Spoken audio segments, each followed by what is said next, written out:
এক ভাই লিখেছেন, আমি বিবাহিত, আমার স্ত্রীর প্রতি আমার মনে অনেক সন্দেহ জাগে, কিন্তু আমার স্ত্রী অনেক ভালো মানুষ এবং সবাই তাকে ভালো মানুষ হিসেবেই জানে। তবুও তার প্রতি মনের ভেতর খারাপ ধারণা চলে আসে, যেমন সে অন্য ছেলের সাথে কথা বলে ইত্যাদি। আরেকটা বিষয় হলো, আমার শ্বশুর বাড়ি থেকে আমার স্ত্রীকে আমাদের বাড়ি বা ঢাকায় আসতে দিতে চায় না, কিন্তু আমার কর্মস্থল ঢাকায়। আমার স্ত্রী আসতে চাইলেও শ্বশুর বাড়ির লোকজন আসতে দেয় না। এক্ষেত্রে করণীয় কি? ভাই, স্বামী স্ত্রী শুধু না, সহকর্মী, ব্যবসার পার্টনার, বিভিন্ন পর্যায়ের মানুষদের প্রতি একের প্রতি অন্যের বদজন তৈরি করা, এটা শয়তানের অন্যতম একটা বড় কাজগুলোর অন্যতম কাজের একটি, যে সে মানুষকে একে অন্যের বিরুদ্ধে নানানভাবে ওয়াসওয়াসা তৈরি করে অন্তরের ভিতরে। এই ওয়াসওয়াসার রোগে এখন ভরে গেছে। এমন অনেক মানুষ আছে, তিনি একজনকে দেখতে পারেন না। কেন দেখতে পারেন না তিনি নিজেও জানেন না। স্বামী স্ত্রীকে দেখতে পারে না, স্ত্রী স্বামীকে দেখতে পারে না, সহ্য করতে পারে না।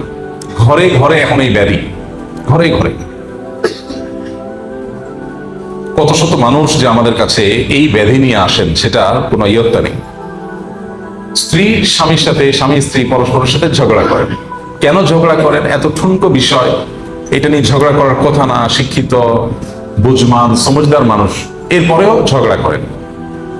ঝগড়ার পরে তারা দুজনে বুঝতে পারেন যে বিরাট ভুল হয়ে গেছে, এটা তো ঝগড়া করার বিষয় ছিল না, বাট হয়ে গেছে। কারণ হলো এখানে শয়তান কাজ করছে। শয়তানের অন্যতম কাজ হলো মানুষের মধ্যে বিভেদ তৈরি করা। মানুষের বিভেদ তৈরি করা হলো শয়তানের সবচেয়ে বড় প্রকল্পগুলোর একটি। একজন মানুষ নামাজ ছেড়ে দিলে শয়তান এত খুশি হয় না। একজন আরেকজনের সাথে সম্পর্ক নষ্ট হলে, বিভেদ তৈরি হলে, বিশেষ করে স্বামী স্ত্রীর মধ্যে বিচ্ছেদ হলে শয়তান যত খুশি হয়। সহিহ মুসলিমের সেই হাদিসটাতে আমরা অনেকেই জানি যে শয়তানের সদস্যরা বিভিন্ন রকমের অপকর্ম করে আসার পর শয়তানের কাছে যখন রিপোর্ট দেয়, শয়তান সবাইকে বাহবা দেয়, কিন্তু যখন কোনো এক সদস্য এসে বলে যে আমি স্বামী স্ত্রীর মধ্যে বিভেদ ঘটাই দিতে পেরেছি, শয়তান বলে তুমি কাজের কাজ করেছো। তাকে সবচেয়ে বেশি বাহবা দেয়া হয়। এবং মদ এবং জুয়ার অপকারিতা কোরআনে আল্লাহ বলতে গিয়ে বলেছেন যে শয়তান কি চায়? শয়তান তোমাদেরকে এগুলোর মাধ্যমে তোমাদের মধ্যে শত্রুতা আর বিদ্বেষ তৈরি করতে চায়। এটা শয়তানের প্রজেক্ট, এটা শয়তানের প্ল্যান। তাহলে এখন করণীয় কি? বিশেষ করে স্বামী স্ত্রী যিনি প্রশ্ন করেছেন, খুবই কমন একটি প্রশ্ন। অনেক স্বামীরাই বলেন যে আমার স্ত্রীর প্রতি আমার সন্দেহ, অনেক স্ত্রীরা বলে যে আমার স্বামীর প্রতি আমার সন্দেহ হয়, আমার স্বামী বোধহয় কোনো মেয়ের সাথে অবৈধ বা হারাম সম্পর্ক আছে। আসলে কোনো তথ্য, প্রমাণ, দলিল, আলামত, চিহ্ন কিছুই নেই, কিন্তু মনে হচ্ছে। এই যে মনে হচ্ছে, এই মনে হওয়ানোর কাজটা যে করে তার নাম কি? ইবলিস। কোরআন এবং হাদিস তাকালে আমরা দেখি শয়তানের মৌলিক সবচেয়ে বড় কাজগুলোর একটাই, এটা শয়তান করতে চায়। এই জন্য কোরআন খুললে আপনি দেখবেন বারবার মানুষকে আল্লাহ রাব্বুল আলামিন একে অন্যের প্রতি হস্তজন করার জন্য, পরস্পরের প্রতি আপনার পজিটিভ চিন্তা ধারণা করবার জন্য আমাদেরকে আল্লাহ নির্দেশ দিয়েছেন, নবী সাল্লাল্লাহু আলাইহি ওয়াসাল্লাম সে নির্দেশ দিয়েছেন। এক জিহাদ থেকে ফিরে আসার পরে, সফর থেকে ফিরে আসার পরে সাহাবীরা এক ব্যক্তি যখন তাদেরকে সালাম দিয়েছে, তারা মনে করেছেন যে লোকটা অমুসলিম এবং সে শুধুমাত্র সালাম দিয়ে এখন মানে রণাঙ্গনে যুদ্ধরত অমুসলিমদের দলের একজন, কিন্তু সে এখন সালাম দিয়ে ভালো মানুষ সাজতে চাচ্ছে। কিন্তু শত্রু পক্ষের লোক মনে করে তারা তাকে শেষ করে দিয়েছে। নবী করিম সাল্লাল্লাহু আলাইহি সাল্লামের কাছে আসার পর নবীজি যখন ঘটনা শুনলেন, জানলেন, আল্লাহ ওহী নাযিল করলেন, নবীজি কি বলেছিলেন? হাল্লা শাকাক্তা কালবা, সে মুখ দিয়ে সালাম বলেছে, এটা তার অন্তরের কথা না, এটা কি তার অন্তরটা কেটে তুমি দেখেছো? তার মানে তুমি তার প্রতি সুধারণা রাখা দরকার ছিল। তুমি যেটা দেখবে বাহ্যিকভাবে, ওমর রাদিয়াল্লাহু তাআলা বলেছেন, আমরা যেটা দেখবো সেটা বিশ্বাস করব। কারণ পেটে ঢোকার, কারো কলবে ঢোকার শক্তি যেহেতু আমাদের নাই, এই জন্য কলবের বিষয়টা আমরা আল্লাহর উপরে সুপর্দ করতে হবে।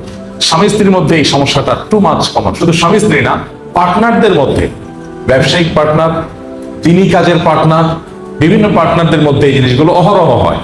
এবং আমার কাছে হাতে নাতে বেশ কিছু কেস ধরা পড়েছে যে দুজন মিলে একটা কাজ করছে, দুজন কাঁধে কাঁধ মিলে কাজ করে, হঠাৎ একজনের কানে কানে কেউ যেন বলে, তার ভেতরে কেউ যেন বলে যে অমুকে আমাকে নিয়ে শয়তানি করার চেষ্টা করতেছে, ষড়যন্ত্র করার চেষ্টা করতেছে। পুরো জিনিসটাই অহেতুক। আসলে বেচারা মনে হয়তো কিছুই নাই। তো এই জন্য আল্লাহ তাআলা বলেছেন ইম্মায়ান জাগান্না, আয়াতটা কি, ইম্মায়ান জাগান্না কামিনাশ শাইতানি নাজগুন ফাস্তাইজ বিল্লাহি মিনাশ শাইতানির রাজিম। এই জন্য প্রধান কাজ হলো শয়তান থেকে আল্লাহর কাছে পানা চাইতে হবে। শয়তান থেকে আল্লাহর কাছে কি চাইতে হবে? পানা চাইতে হবে। এবং এইটা বিশেষ করে ওয়াসওয়াসা, এই রোগের জন্য রুকিয়া খুবই ইফেক্টিভ। রুকিয়া খুবই ইফেক্টিভ।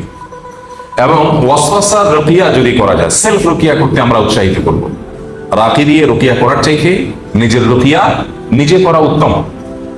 বাট আমরা এখন কোনো কাজে নিজে করতে চাই না, আমরা সব কাজ লোক দিয়ে করাতে চাই। ফলে আমাদের জীবনটা হয়ে যাচ্ছে আয়েশি জীবন, অলস জীবন।